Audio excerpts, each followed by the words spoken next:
الرحيم. الحمد لله نحمده ونستعينه ونستغفره ونؤمن به ونتوكل عليه ونعوذ بالله من شرور أنفسنا ومن سيئات أعمالنا.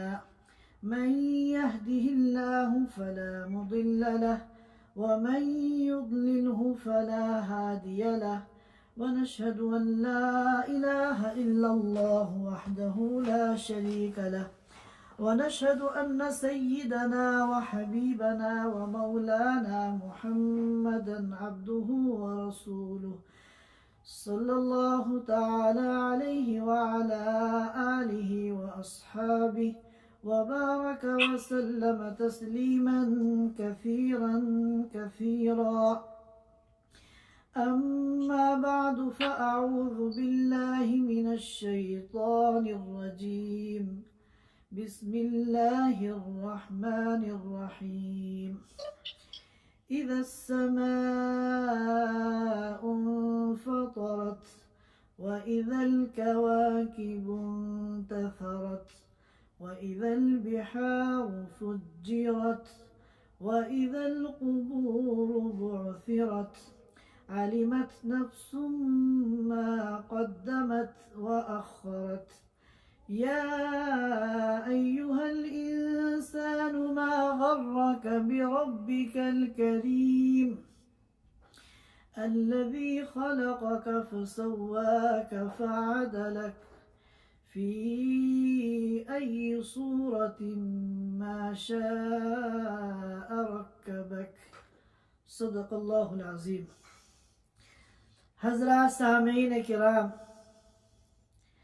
ہم لوگوں نے قرآن پاک کی تفسیر کا جو سلسلہ شروع کیا تھا، پچھلے کچھ دنوں سے وہ سلسلہ موقوف تھا اور ہم دیگر اہم موضوعات پر سیزن کی مناسبت سے گفتگو کر رہے تھے. لہذا آج ہم پھر اس سلسلے کو کنٹینیو کرتے ہیں. اس سے پہلے جو آخری صورت ہم لوگوں نے جس کے مضمون پر اور مفہوم پر گفتگو کی تھی وہ سورۃ المطففین تھی. لہذا آج ہماری گفتگو کا موضوع سورۃ الانفطار ہے. اس سورت کا نام سورۃ الانفطار ہے، جو اس کی پہلی آیت اذا السماء انفطرت سے ماخوذ ہے. یہ سورت مکیہ ہے، اور جیسا کہ آپ حضرات جانتے ہیں کہ مکی صورتوں میں زیادہ تر جو گفتگو کی گئی ہے وہ عقیدہ آخرت پر کی گئی ہے، کیونکہ مکی صورتوں میں جو مخاطبین اول تھے وہ مشرکین مکہ تھے، اور یہ جو عقیدہ آخرت ہے یہ ان کی گلے کی ہڈی بنا ہوا تھا. یہ ان کو ہضم نہیں ہوتا تھا، جس کی وجہ سے وہ دین اسلام کو قبول نہیں کر رہے تھے. اس لیے اللہ تعالیٰ نے مکی صورتوں میں عقیدہ آخرت کو مختلف انداز سے سمجھایا ہے اور بیان کیا ہے. ایک روایت ہے جس کو امام ترمذی نے سنن ترمذی میں نقل کیا ہے، اور امام احمد بن حنبل نے مسند احمد میں نقل کیا ہے. عبداللہ ابن عمر رضی اللہ تعالیٰ عنہ کی روایت ہے کہ اللہ کے رسول صلی اللہ علیہ وسلم نے فرمایا: من سرہ ان ينظر الى یوم القیامت رأی العین، کہ جو یہ چاہتا ہے کہ قیامت کے مراحل کو، قیامت کے مناظر کو اپنی کھلی آنکھوں سے دیکھے، یعنی قیامت کے احوال کا آنکھوں دیکھا مشاہدہ کرے، تو اس کو چاہیے کہ وہ قرآن پاک کی 3 صورتوں کا مطالعہ کرے.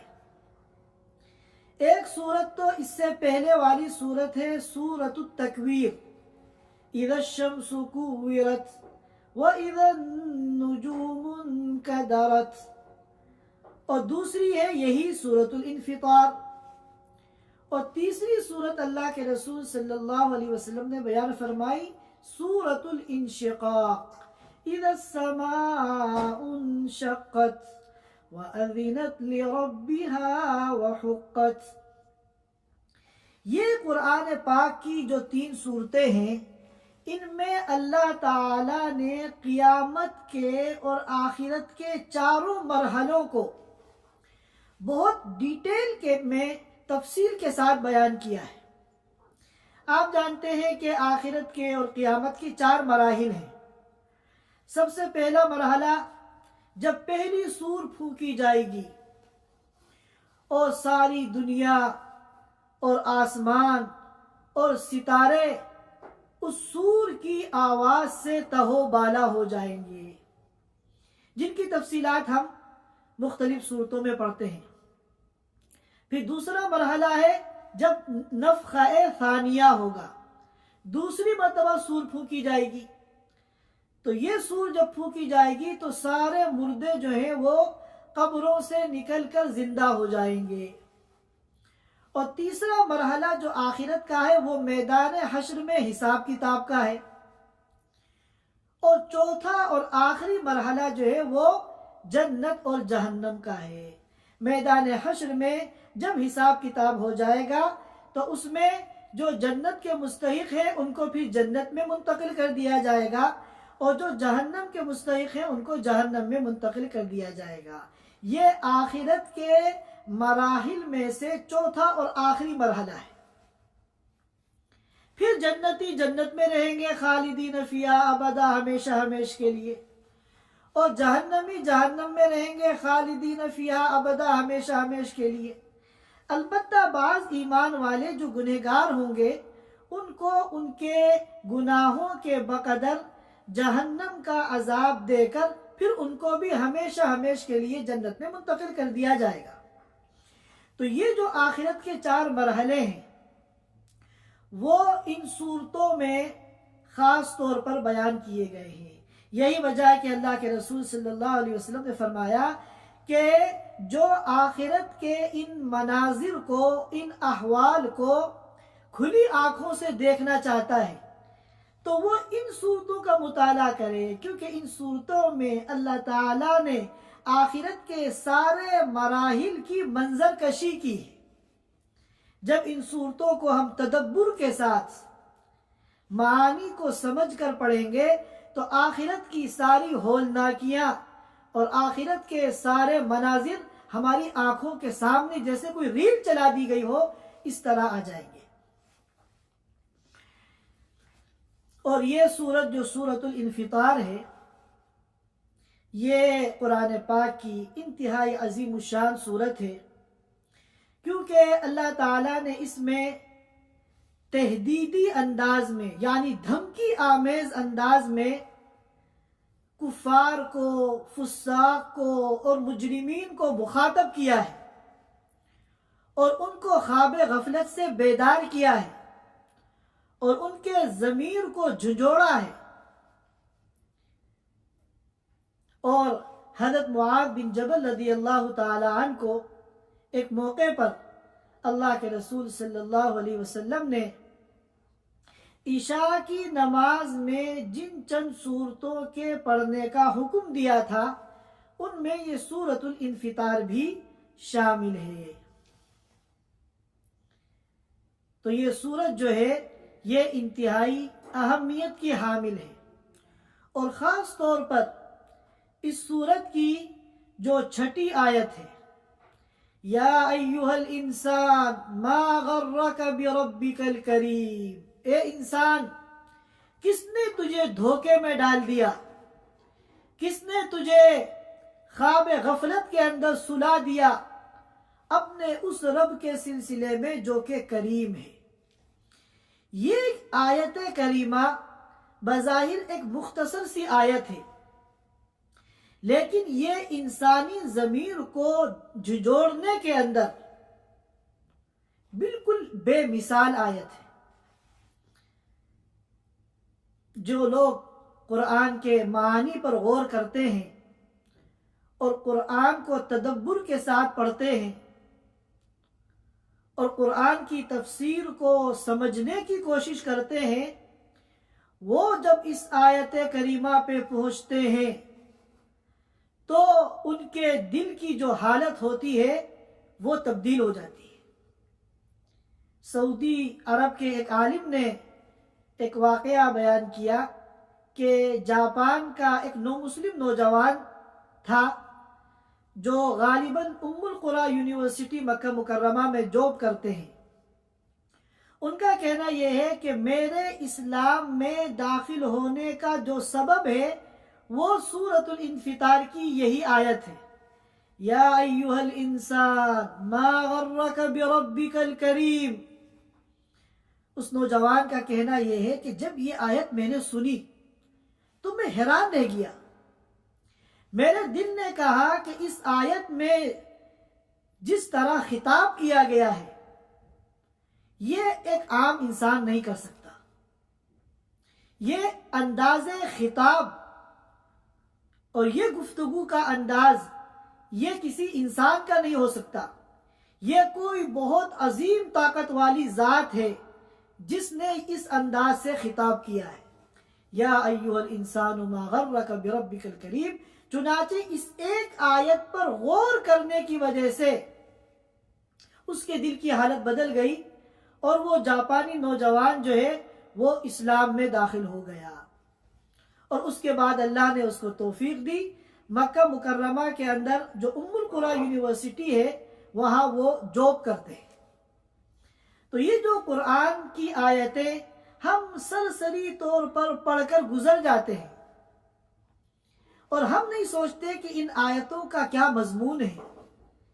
ظاہر ہے کہ قرآن کی ہر صورت بلکہ ہر آیت بلکہ ہر لفظ ہم اس کے مخاطب ہیں۔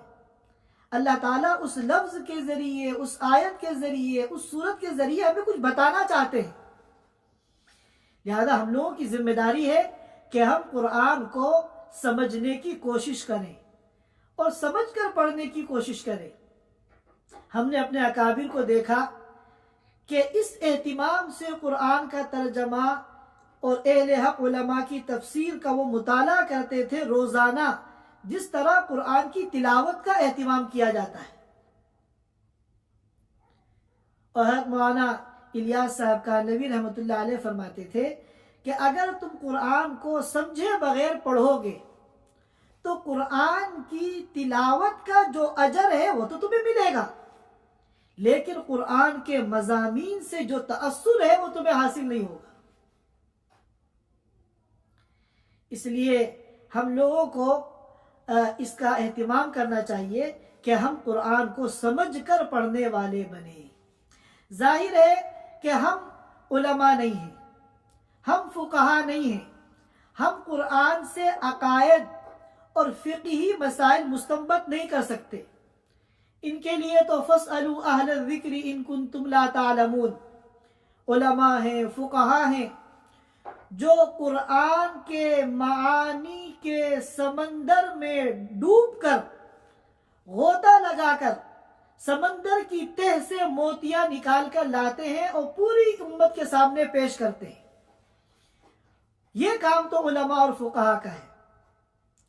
ہم اگر قرآن کھول کر بیٹھ جائیں اور اس میں سے مسائل نکالنا شروع کر دیں اور اس میں سے عقائد نکالنا شروع کر دیں تو ظاہر ہے کہ ہم اس کے اہل نہیں ہیں۔ قرآن سے عقائد کو مستنبط کرنا، مسائل کو نکالنا، اس کے لیے بہت سے علوم کی ضرورت ہے، بہت سی شرائط کی ضرورت ہے۔ یہ کام تو علماء اور فقہا کا ہے جنہوں نے 50 60 کی زندگی قرآن و حدیث کو سمجھنے میں گزار دی۔ لیکن قرآن کی جو ترغیبی اور ترہیبی مضامین ہیں جو ہمارے دلوں کو جھنجھوڑتے ہیں، اور اسی طرح بنو اسرائیل کے دیگر امتوں کے جو واقعات ہیں جن کو سن کر انسان کا دل متاثر ہوتا ہے اور اللہ کی ذات کے ساتھ، اللہ کے کلام کے ساتھ اس کا ایک تعلق قائم ہوتا ہے، یہ کام ہر ایک کر سکتا ہے اور ہر ایک کو کرنا چاہیے اپنی اپنی صلاحیت، استعداد اور توفیق کے بقدر۔ بہرکیف میں نے آپ حضرات کے سامنے اس صورت مبارکہ کی ابتدائی 8 آیتیں پڑھی ہیں. ہم پہلے ان کا ترجمہ سن لیتے ہیں اور اس کے بعد پھر انشاءاللہ اس کی تفسیر کو ہم سمجھنے کی کوشش کریں گے. اللہ تعالیٰ فرماتے ہیں اِذَا السَّمَاءُ انفطرت، جب آسمان پھٹ جائے گا. انفطار کے معنی آتے ہیں پھٹ جانا، اور ایک دوسرے موقع پر بھی یہ لفظ استعمال ہوا ہے السماء منفطر به، جب آسمان پھٹ جائے گا. وَإِذَا الْكَوَاكِبُ انتثرت، اور جب ستارے جھڑ جائیں گے.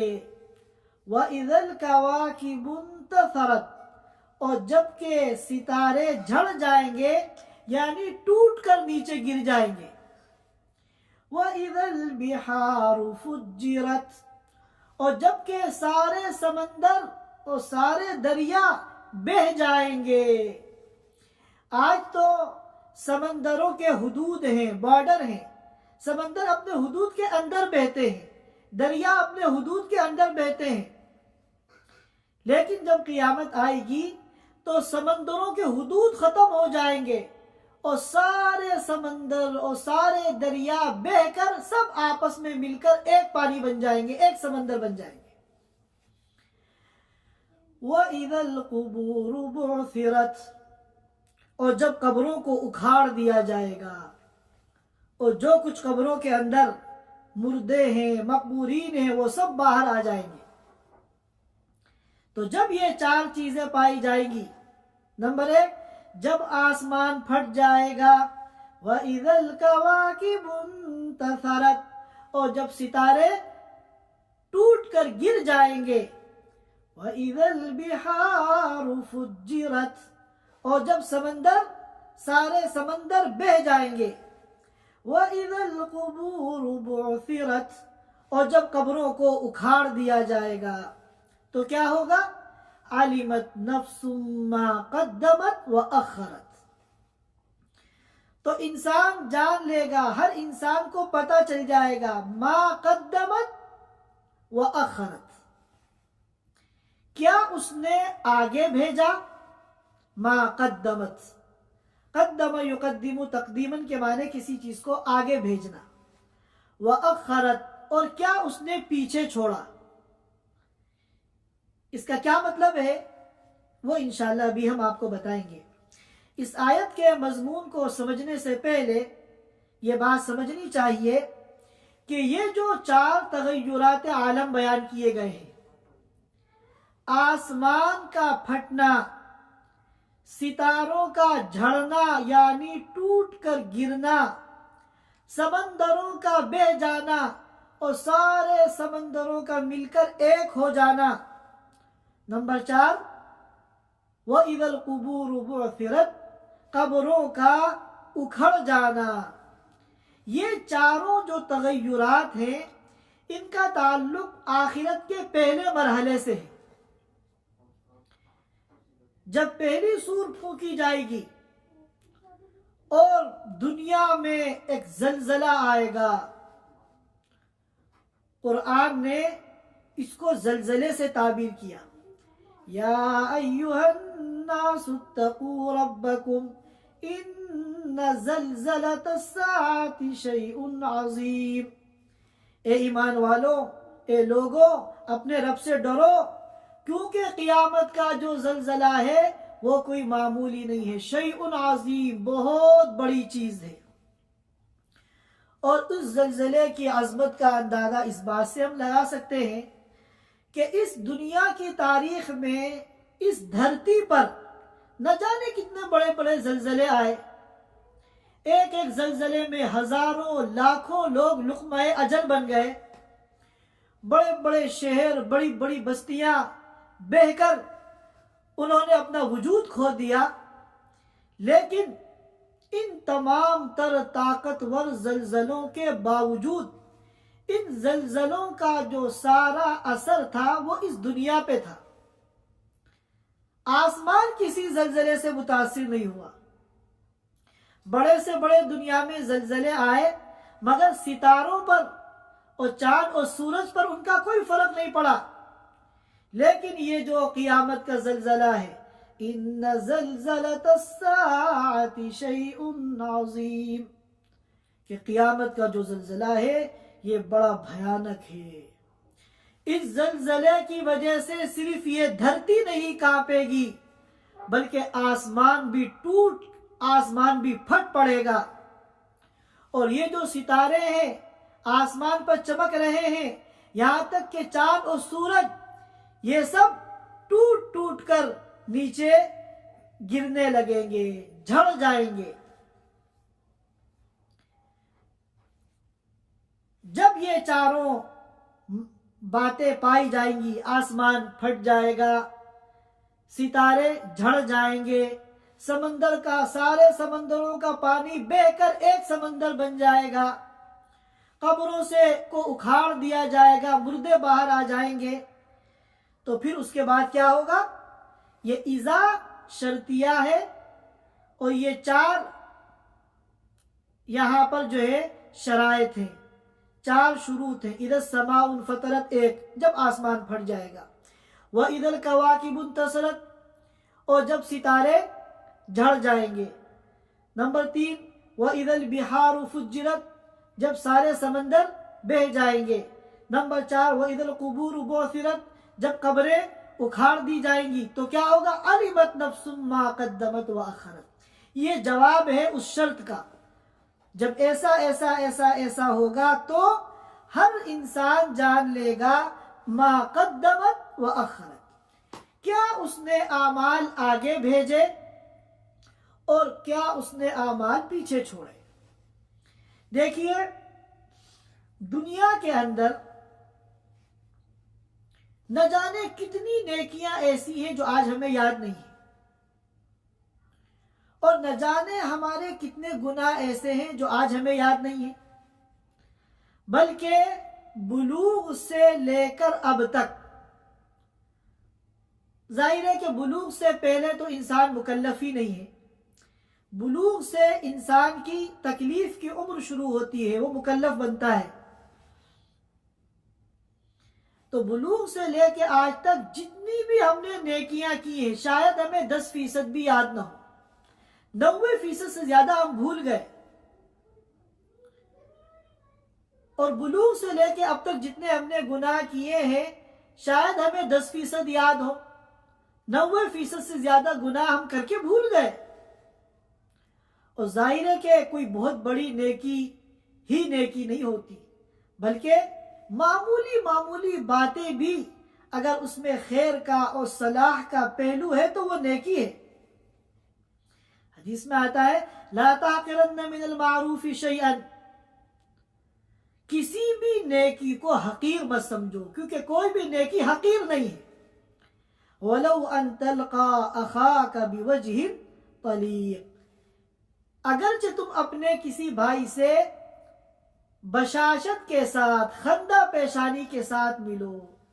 کتنی مرتبہ ہم اپنے بھائی سے ملتے ہیں تو ہمارے چہرے پہ خوشی اور بشاشت ہوتی ہے، ہمیں تو یاد بھی نہیں رہتا، نہ ہم اس کو نیکی شمار کرتے ہیں، لیکن اللہ تعالیٰ کی ہاں یہ نیکی ہے. چلتے ہوئے راستے میں سے ہم کسی کیلے کے چھلکے کو، پتھر کو ہٹا دیتے ہیں، ہم تو اس کو اپنا ایک نارمل کام سمجھتے ہیں، لیکن اللہ کے یہاں یہ نیکی ہے. اسی طرح ہم بہت سی برائیاں ایسی کرتے ہیں جو بظاہر بہت معمولی ہوتی ہیں، ہم اگلے سیکنڈ اس کو کر کے بھول جاتے ہیں، لیکن اللہ کے یہاں وہ برائیاں ہیں. تو دنیا کی زندگی میں تو جو کچھ نیکیاں برائیاں ہم نے کی ہیں ان کا 10% بھی ہمیں یاد نہیں ہے. لیکن جب قیامت کے دن ہماری آنکھیں کھلیں گی اور میدان حشر میں ہمیں کھڑا کیا جائے گا تو وہاں کیا ہوگا؟ علمت نفس ما قدمت واخرت، ہر انسان جان لے گا کہ کیا اس نے آگے بھیجا اور کیا اس نے پیچھے چھوڑا. یعنی تمام 100% نیکیاں اور تمام 100% گناہ اس دن اس کی آنکھوں کے سامنے ہوں گے. کیونکہ ہم چاہے بھول جائیں لیکن اللہ تعالیٰ کی جو فائل ہے نامہ اعمال، اس سے کوئی چیز مس نہیں ہو سکتی. وَكُلُّ صَغِيرٍ وَكَبِيرٍ مُسْتَطَرٍ، ہر چھوٹا بڑا عمل اس فائل کے اندر، نامہ اعمال کے اندر لکھا ہوا ہے، اور قیامت کے دن وہ ہر ایک کے سامنے آ جائے گا. اب یہاں یہ سمجھنا ہے کہ ما قدمت و اخرت کا کیا مطلب ہے. وہ اعمال، چاہے وہ نیکیاں ہوں چاہے برائیاں ہوں، جو آگے بھیج دیے، اس کا کیا مطلب. اور وہ اعمال جو چاہے نیکیاں ہوں چاہے برائیاں ہوں، جو پیچھے چھوڑ دیے، ان کا کیا مطلب. یہ جو آیت کریمہ کی عبارت ہے، اس کا یہی مضمون سورۃ القیامہ میں بھی آیا ہے. يُنَبَّأُ الْإِنسَانُ يَوْمَئِذٍ بِمَا قَدَّمَ وَأَخَّرَ.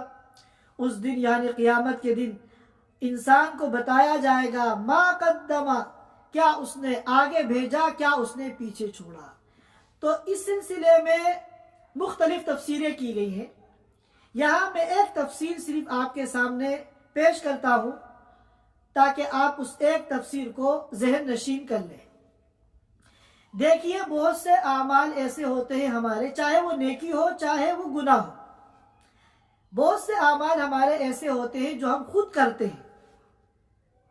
ہم نمازیں پڑھ رہے ہیں تو یہ ہماری ایسی نیکیاں ہیں جو ہم خود کر رہے ہیں. ہم تلاوت کر رہے ہیں، ذکر کر رہے ہیں، یہ تمام ایسی نیکیاں ہیں جو ہم خود کر رہے ہیں. اور نعوذ باللہ کوئی شراب پی رہا ہے، زنا کر رہا ہے، گانے سن رہا ہے، ناچ گانا کر رہا ہے، تو یہ سارے ایسے گناہ ہیں اور برائیاں ہیں جو وہ خود کر رہا ہے. لیکن ہمارے نامہ اعمال کے اندر بہت سی ایسی نیکیاں اور بہت سی ایسی برائیاں ہوتی ہیں جو خود ہم نے نہیں کی، لیکن وہ ہمارے نامہ اعمال میں، ہمارے کھاتے میں ڈالی جاتی ہیں. کیوں؟ اس لیے کہ اس عمل کو ہم کرنے والے تو نہیں ہیں، کرنے والے تو دوسرے ہیں. چاہے وہ نیکیاں ہو، نیک کام ہو، یا برائیاں ہو، گناہ کے کام ہو، لیکن ہم اس کا ذریعہ بنے ہیں، ہم اس کا ذریعہ بنے ہیں. تو علمت نفس ما قدمت، ما قدمت سے مراد تو وہ نیکیاں یا برائیاں ہیں جس پر انسان نے خود عمل کیا. ہم نے اپنی زندگی میں بہت سے نیک کام کیے، نیک کام کر کے ان کو آگے بڑھا دیا، وہ ہمارے نامہ اعمال کا حصہ بن گئے. ہم نے اپنی زندگی میں بہت سے گناہ کیے اور ان گناہ کو کر کے آگے بڑھا دیا، وہ ہمارے نامہ اعمال کا جز بن گئے. لیکن بہت سی ہمارے کھاتے میں آنے والی نیکیاں اور برائیاں ایسی ہیں جو ہم نے خود نہیں کی، لیکن ہم اس کا ذریعہ بن گئے. تو ہم تو اس دنیا سے چلے جائیں گے، لیکن پیچھے ہم نے ان نیکیوں اور برائیوں کو چھوڑ دیا ہے، وہ ہمارے بعد بھی ہمارے نامہ اعمال میں اور ہمارے کھاتے میں ڈالی جاتی رہیں گی. مثال کے طور پہ کسی نے کوئی مسجد بنوا، اب وہ تو اس دنیا سے چلا گیا، لیکن اس مسجد میں جتنے لوگ نماز پڑھتے رہیں گے، سب کی نمازوں کا ثواب اسے بھی ملتا رہے گا. تو یہ وہ اعمال ہیں اس کے جو یہ پیچھے چھوڑ کے چلا گیا، بعد میں آ رہے ہیں. کسی نے سنیما ہال بنا دیا، کسی نے کوئی شراب خانہ بنا دیا. اب وہ تو اس دنیا سے چلا گیا، لیکن اب جتنے لوگ اس سنیما ہال میں فلمیں دیکھ رہے ہیں اور جتنے لوگ اس شراب خانے میں جا کر شراب پی رہے ہیں، سب کے ان گناہوں، ان برائیوں کا جو گناہ ہے وہ اس کے کھاتے میں جا رہا ہے. تو یہ گناہ خود تو اس نے نہیں کیا، لیکن ان سب کے گناہوں کا یہ ذریعہ بنا، لہذا یہ تو چلا گیا اس دنیا سے، مگر اس کے پیچھے یہ گناہ جو ہے آ رہے ہیں اور اس کے کھاتے میں ڈالے جا رہے ہیں. اور آج کے دور میں اس کی ایک بہت بڑی مثال یہ سوشل میڈیا ہے. ہم لوگ نہ جانے کتنی چیزیں اپنے واٹس ایپ گروپوں پہ یا اپنے دوستوں کو پرسنل یا ڈی پی پہ یا اسٹیٹس پہ یا ٹویٹر پہ یا انسٹاگرام پہ یا فیس بک پہ ہم شیئر کرتے ہیں. اب اگر وہ خیر ہے تو ہم تو اس دنیا سے چلے جائیں گے، کب ہماری آنکھ بند ہو جائے ہمیں کچھ پتا نہیں، لیکن وہ چیز انٹرنیٹ پر موجود ہے اور وہ دن بہ دن آگے بڑھ رہی. ایک آدمی شیئر کرتا ہے، اس سے کاپی کر کے 10 لوگ شیئر کرتے ہیں، ان 10 سے پھر 10 لوگ، اس طرح 100 ہزاروں لاکھوں میں چیز چلی جاتی. تو جو چیز آپ نے شیئر کی ہے اس کو بہت سوچ سمجھ کر کرنے کی ضرورت ہے. ہم تو اس دنیا سے چلے جائیں گے مگر ہمارا شیئر کیا ہوا وہ 1 سیکنڈ کا عمل نہ جانے ہزاروں لاکھوں کروڑوں نیکیاں، اگر وہ عمل نیک ہے، یا ہزاروں لاکھوں کروڑوں گناہ وہ پیچھے پیچھے ہمارے کھاتے میں ڈالا جائے گا. تو جو لوگ غیر شرعی چیزیں شیئر کرتے ہیں جس میں میوزک ہے، گانا ہے، یا نامحرم کی تصویریں ہیں، یا کوئی بھی منکر ہے، تو وہ یاد رکھے کہ یہ مآخرت ہے، کہ وہ تو اس دنیا سے چلا جائے گا مگر اس کا کھاتا کھلا ہوا ہے. جتنا روزانہ ڈیلی بیسس پہ لوگ اس کی اس پوسٹ کو دیکھ رہے ہیں اور گناہ میں مبتلا ہو رہے ہیں، ہمیشہ یہ گناہ اس کے نامہ اعمال میں جاتے رہے. اور اگر کوئی خیر اس نے شیئر کی ہے تو جتنے بھی لوگوں کو وہ خیر حاصل ہوگی یا وہ اس پر عمل کر کے نیکیاں کمائیں گے تو ان کے اس عمل کی نیکیاں بھی اس کو ملتی رہیں. لہذا اس کو ہم لوگ جو ایک بہت خیر سمجھتے ہیں، کوئی بھی چیز پسند آ گئی، یہ سمجھے بغیر کہ آیا یہ نیکی ہے یا منکر ہے، برائی ہے، ہم بعض مرتبہ ہنسی مذاق کے لیے آگے شیئر کر دیتے ہیں. یاد رکھیے کہ یہ چیز ہمارا قیامت تک پیچھا نہیں چھوڑے. اگر وہ خیر ہے تو نیکیاں آتی رہیں گی ہمارے نامہ اعمال میں، اور اگر شر ہے تو گناہ اور برائیاں ہمارے نامہ اعمال میں اور ہمارے کھاتے میں ڈالی جاتی رہے. اور یہاں رک کر ایک بات اور سمجھیں، اس میں وہ بھی داخل ہے، ہم بہت سی حدیثیں شیئر کرتے ہیں حالانکہ وہ حدیث نہیں ہوتی. کتنی ہزاروں حدیثیں سوشل میڈیا پر روزانہ ادھر سے ادھر بھیجی جا رہی ہیں اور وہ حدیث نہیں ہے، وہ جھوٹی ہے، من گھڑت ہے. ہماری غلطی کیا ہے کہ ہم نے آنکھ بند کر کے اس کو آگے بڑھا دیا، تحقیق نہیں. قرآن کی آیتیں ہیں، ترجمہ غلط، اور بہت سی ایسی باتیں جو بظاہر بڑی اچھی لگتی ہیں لیکن وہ دین کے خلاف ہے، وہ شریعت کے خلاف ہے. لہذا دینی کوئی بات بھی اگر ہم پوسٹ کریں، شیئر کریں، آگے بڑھائیں تو ہمارے ایمان کا تقاضا ہے اور آخرت کی سلامتی کا تقاضا ہے کہ ہم اس کو تحقیق کے بعد پورے اطمینان کے بعد آگے بڑھائیں. نہ جانے کتنی چیزیں لوگوں نے دین کے نام پر پھیلا رکھی ہیں حالانکہ ان سے دین کا کوئی تعلق نہیں. تو ہم تو آنکھ بند کر کے ہم نے آگے بڑھا دی، ہم اس دنیا سے چلے گئے مگر نہ جانے کتنے سالوں تک وہ چیز آگے بڑھتی رہے گی اور اس سے جو دین کا نقصان ہوگا وہ سب ہمارے کھاتے میں ڈالا جائے گا. لہذا سب لوگ اس بات کا عزم کریں کہ منکر جو کھلا منکر ہے، میوزک ہے، موسیقی ہے، نامحرم عورتوں کی تصویر ہے، اور اسی طرح فحاشی پھیلانے والی چیزیں ہیں، خلاف شریعت چیزیں ہیں، وہ تو منکر ہیں. لیکن جو ہماری دینی باتیں ہیں، احادیث ہیں، آیات ہیں، جب تک اطمینان نہ ہو جایا آنکھ بند کر کے اس کو آگے نہ بھیجیں. اس کے بعد اللہ تعالیٰ فرماتے ہیں یا ایوہ الانسان ما غرک بربک الکریم. یہ وہ آیت ہے جس نے نہ جانے کتنے انسانوں کے ضمیر کو جھنجھوڑ دیا اور ان کے دل کی حالت کو تہو بالا کر دیا اور ان کو قبول اسلام پر مجبور کر دیا. افسوس یہ ہے کہ ہم ان آیتوں کو پڑھتے ہیں مگر سمجھتے نہیں. اللہ تعالیٰ فرما رہے ہیں اے انسان ما غرک، کس نے تجھے دھوکے میں ڈال دیا، بربک الکریم، اپنے اس رب کے سلسلے میں جو کہ کریم ہے. اب دیکھیے یہاں پر رب کا لفظ استعمال کیا ہے.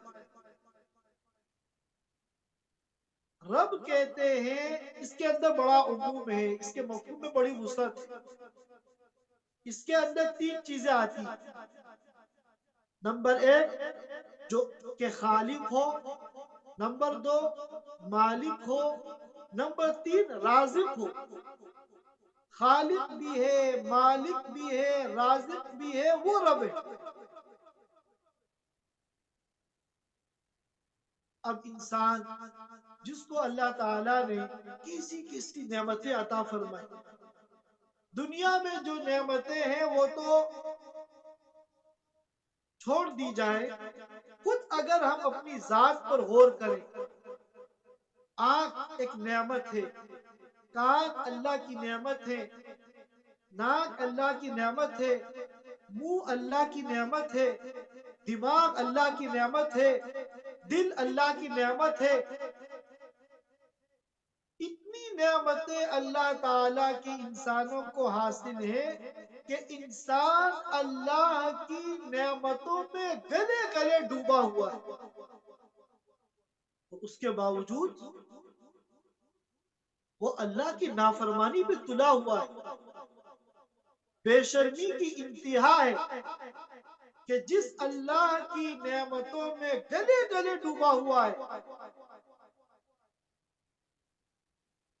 اس کے خلاف بغاوت کا علم اٹھا رکھا ہے اور کھلم کھلا اس کی نافرمانی انسان کر رہا ہے. تو اللہ تعالیٰ فرما رہے ہیں کہ کس چیز نے تجھے دھوکے میں ڈال دیا، اپنے اس رب کے سلسلے میں جو کریم ہے. ظاہر ہے کہ یہ اللہ کا کرم ہے، اللہ کا حلم ہے کہ اللہ کی نعمتوں سے فائدہ اٹھانے والے کھلم کھلا اللہ کی نافرمانی کرتے اور اللہ کے حقوق کو ضائع کرتے. دنیا میں سب سے زیادہ جو طاقتور رشتہ ہوتا ہے وہ ماں باپ کا ہوتا ہے، لیکن اگر تم باپ کے حقوق ضائع کرو ایک حد تک برداشت کرے گا، پھر وہ ڈنڈا اٹھا لے گا. ماں کے حقوق ضائع کرو ایک حد تک صبر کرے گی، پھر ایسی کھری کھری سنائے گی کہ یاد رہے گا. لیکن قربان جائیے اللہ کے کرم پر اور اللہ کے حلم پر، برداشت پر، کہ ایک انسان جو صبح سے لے کے شام تک 24 گھنٹے کی زندگی اللہ کی نعمتوں کے سہارے گزار رہا ہے اور پھر اپنی معصیت کے ذریعے اللہ کو للکار رہا ہے، اللہ کے حکموں کو توڑ رہا ہے، جن کاموں سے اللہ نے منع کیا ہے ان کاموں کو کر رہا ہے، شراب پی رہا ہے، زنا کر رہا ہے اور دنیا جہان کے سارے گناہ کر رہا ہے، مگر پھر بھی اللہ تعالی اس کو ڈھیل دے رہے اور مزے کرا رہے. دنیا کی ساری فیسلٹیز اور ساری نعمتیں اللہ نے اس کو دے رکھی. بعض روایتوں میں آتا ہے جو سند کے اعتبار سے زیادہ معتبر نہیں ہے کہ یہ ایک سوال پیدا ہوتا ہے. اللہ تعالیٰ فرماتے ہیں کہ اے انسان کس نے تجھے دھوکے میں ڈال دیا، جب تو ایک سانس لینے کے بعد اگلا سانس تیرے اختیار میں نہیں ہے، اللہ کے حکم سے تیرا ساتھ جاری ہوتا ہے، تو پھر تو اس طرح کھلم کھلا اللہ کی نافرمانی کیسے کر سکتا ہے؟ تو کس دھوکے میں؟ تو ایک روایت میں آتا ہے جو سند کے اعتبار سے کوئی زیادہ مستند نہیں ہے کہ اللہ کے رسول صلی اللہ علیہ وسلم نے فرمایا غرہ الجہل، انسان کو جو دھوکے میں ڈالا وہ جہالت۔ یہی قول حضرت عمر رضی اللہ تعالی عنہ کا بھی ہے، اور بعض علماء کرام نے فرمایا کہ اس آیت میں اللہ تعالیٰ نے جو ایک سوال قائم کیا ہے اور انسان سے پوچھا ہے کہ تجھے کس چیز نے دھوکے میں ڈال دیا، اپنے اس رب کے سلسلے میں جو کہ کریم ہے، کرم والا ہے۔ بعض علماء نے کہا کہ اس سوال کا جواب جو ہے لفظ کریم ہی میں چھپا ہوا ہے۔ لفظ کریم کے اندر بڑا لطیف اشارہ ہے جواب کی طرف، کہ اللہ کے کرم نے ان کو دھوکے میں ڈال دیا۔ اللہ کا جو کرم ہے کہ بندہ اللہ کے حکموں کو توڑ رہا ہے، اللہ کی نافرمانیاں کر رہا ہے، مگر اللہ تعالیٰ اسے کھلا رہا ہے، پلا رہا ہے، گھما رہا ہے، عیش کرا رہا ہے۔ اگر ایک نماز کے چھوڑنے پر اللہ تعالیٰ 2 دن کے لیے اس کا پیشاب بند کر دے تو کیا اگلی نماز چھوڑنے کی ہمت ہوگی؟ اللہ تعالیٰ کے ایک حکم کے توڑنے پر اللہ تعالیٰ 2 دن کے لیے صرف اس کا پیشاب بند کر دے تو کیا اگلی مرتبہ اللہ کی نافرمانی کی اس کے اندر ہمت ہوگی؟ تو معلوم ہوا کہ اللہ کا جو یہ کرم ہے کہ اللہ نے ڈھیل دے رکھی، اور اللہ کی اس ڈھیل کی وجہ سے وہ غفلت میں، دھوکے میں، کہ میرا تو سب کچھ ٹھیک چل رہا ہے، لہذا میں جس روش پہ چل رہا ہوں، جو لائف میں جی رہا ہوں، اس میں میرا کوئی نقصان نہیں۔ تو اگر اللہ تعالیٰ ہر گناہ پر فوراً پکڑ کر لیتے تو دنیا میں کوئی گنہگار نہ ہو، لیکن اللہ کا کرم ہے کہ اللہ تعالیٰ نے ڈھیل دے رکھی، اور پوری زندگی ایک شخص اللہ کی نافرمانی کرتا ہے، اللہ اس کو نوازتے، ساری دنیا کی نعمتیں اس کے پاس پہنچتی۔ اس کے بعد فرمایا یا ایوہ الانسان ما غرک بربک الکریم، اے انسان کس چیز نے تجھے دھوکے میں ڈال دیا اپنے اس رب کے سلسلے میں جو کہ بڑا کریم ہے، کرم والا ہے۔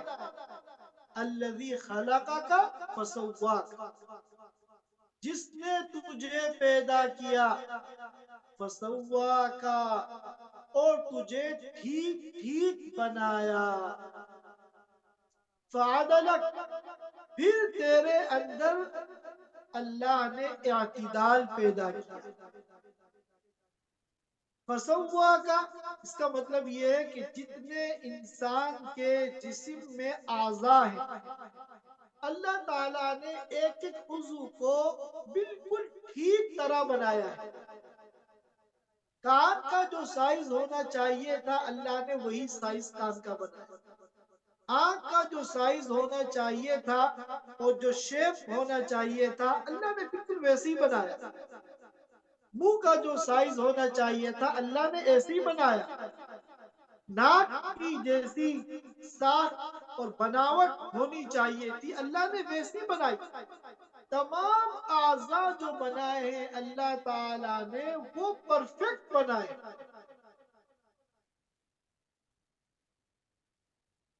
فعدلک، پھر اللہ نے اس میں اعتدال قائم کیا۔ چنانچہ جانوروں کو تو اللہ تعالیٰ نے ایسا بنایا کہ وہ جھکے ہوئے چلتے ہیں اور اپنے منہ سے کھاتے ہیں، انسان کو اللہ نے معتدل القامہ بنایا، سیدھا بنایا، اور یہ اپنے ہاتھ سے اپنے ہاتھ کو منہ تک لے جا کے کھاتا ہے۔ اور پھر اس کے بعد فی ای صورت ما شاء رکب، جس صورت میں چاہا اللہ نے تیری ترکیب کی، تجھے بنایا. یہ بھی قدرت کا ایک کرشمہ ہے کہ دیکھیے اللہ نے سب کے اعضاء ایک جیسے بنائے. سب کی آنکھیں ایک طرح کی ہوتی ہیں، ناک، کان، ہاتھ، پیر، سر، جتنے اعضاء ہیں جسم کے سب اللہ نے ایک جیسے بنائے. فسواک، پھر فعدلک، پھر سب کی اللہ نے جو فٹنگ کی ہے وہ بھی ایک جیسی ہے. یہ نہیں ہے کسی کی آنکھ تو چہرے پہ بنا دی، کسی کی آنکھ اللہ نے سینے پہ بنا دی، کسی کی آنکھ گھٹنے میں بنا دی، یا کسی کا ہاتھ جو ہے وہ پیچھے بنا دیا، یا کسی کی ناک جو ہے وہ پیشانی پہ فٹ کر دی. نہیں، اعضاء بھی ایک جیسے بنائے اور فٹنگ بھی ایک جیسی کی، مگر اس کے باوجود اللہ نے جس طرح چاہے، جس طرح چاہا الگ الگ شکلیں بنائے.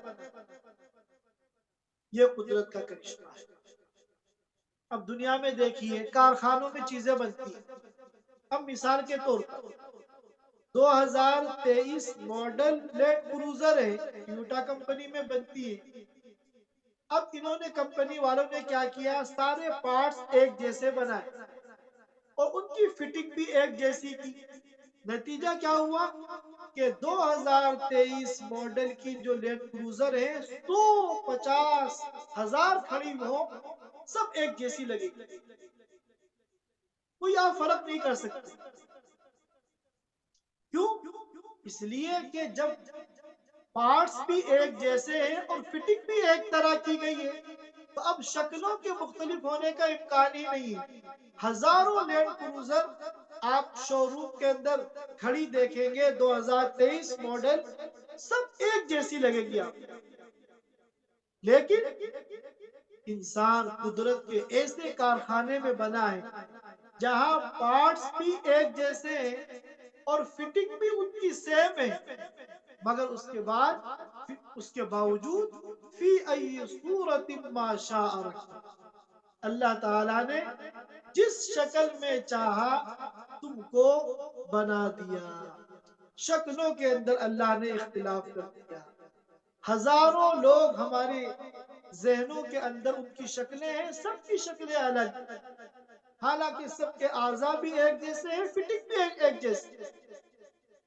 تو یہ اللہ تعالیٰ کی قدرت کا کرشمہ ہے. یہ چند باتیں ہیں جو ان آیات کے متعلق عرض کرنی تھی. انشاءاللہ آیت نمبر 9 سے آخری صورت کا جو مضمون، جو بہت ہی انتہائی اور اہم اور مفید مضمون ہے، انشاءاللہ ہم اس کو اگلے جمعے میں بیان کریں گے. اللہ تعالی ہم سب کو کہنے سننے سے زیادہ عمل کی توفیق عطا فرمائے. وآخر دعوانا الحمدللہ. Thanks for watching. Don't forget to like, comment, share and subscribe to Al Wahid channel.